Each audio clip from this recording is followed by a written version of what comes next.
Práve sa začal memoriál Jindřicha Nemčanského, prútené prekážky na 3200 metrov pre štvoročné a staršie kone o 1800 eur s osmičkou aktérov, trošku zaostali Dailybet a Pepperose, naopak dopredu ide Bambino, za ním potom Adebretti a Elegant Devil, prvá prútená prekážka, trošku to tam zabúchalo, ale všetkých 8 aktérov v poriadku, stále vo vedení v solidnom tempe Bambino, navigovaný jokejom Marekom Stromským, na druhej pozícii na začiatku oblúka pri jazdeckých oddieloch Cvála Adebretti, ďalej je tam už Pepperose, ktorý je tretí na štvrtej pozícii, potom nasleduje King of Gracie, Elegant Devil sa prepadol na 5. priečku, za nimi potom nasleduje Don Debník a pole uzatvárajú Dailybet a debutant nad prekážkami Valiant. Ďalšia prekážka, teraz práve Valiant trošku zaostal, naopak vpredu stále vo veľmi solidnom tempe Bambino na druhej pozícii, potom Pepperose na tretej pozícii, v polovici protiľahlej steny stále Adebretti, ďalšia prekážka, na 4. mieste už je Elegant Devil,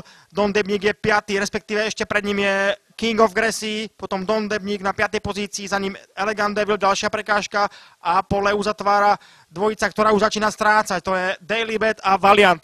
Takáto je situácia na začiatku oblúka pred cieľovou rovinou, ale do cieľa ešte zostávajú viac ako 2 km, to tempo je možno až prehnané, uvidíme možno aj Valiant, ktorý je posledný, ešte dotiahne stratu a už sa tak deje, Čeko Brečka po zoznamovacom kilometri nad prekážkami zapína na plné obrátky a Valiant sa dostáva do kontaktu. Pole je prvýkrát skúšovne v cieľovej rovine, ešte zhruba 1700-800 metrov do cieľa. Skáče výbehovú prútenku pred tribúnami. Bambino už začína na hlbokej pôde slabnúť, uvidíme, alebo taktizuje v jeho sedle Marek Stromský. Na druhej pozícii zvonka Pepperose a pri bariére príkladne Adebretti. Zvonka sa potom posúva aj King of Gracie a Elegant Devil, ďalej Don Debník, pred tribúnami ešte aj Dailybet a Valiant. Treba pozbudiť kone potleskom do záverečných metrov. Veľké problémy Don Debníka, ale v jeho sedle to usediel Jozef Souka, ktorému sa pred týždňom nedarilo a padol tu v Bratislave opäť kone v oblúku pri jazdeckých oddieloch. Na prvej pozícii praktického štartu stále Bambino, na druhej pozícii Adebretti, tretí je Pepperose. Ďalší slovenský zástupca Elegant Devil sa posúva na 4. pozíciu, vedľa neho potom dobre idúci pri bariére King of Gracie, ďalej Don Debník, Valiant už je 7.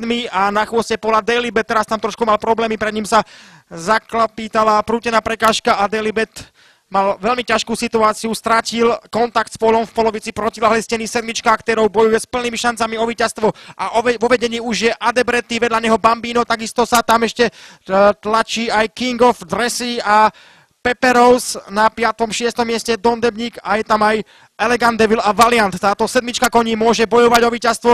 Za ďalšou prútenou prekážkou už idú kone do oblúka pred cieľovou rovinkou. Zhruba 600 metrov pred cieľom, stále vo vedení v tejto chvíli dokonca Pepperose, na druhom mieste potom Adebretti a posúva sa aj Elegant Devil. Valiant stále 7. v polovici oblúka, zhruba 400-500 metrov pred cieľom, stále na prvej pozícii Pepperose a zvonka sa tlačí ešte aj Don Debník, takisto Adebretti pri bariére a ešte aj Elegant Devil zvonka.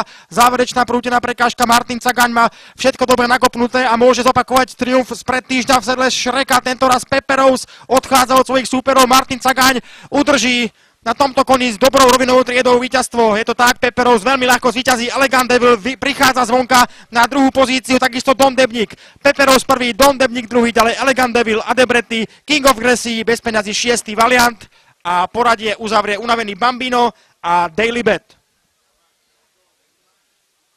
Takže favorizovaný Pepperose číslom 1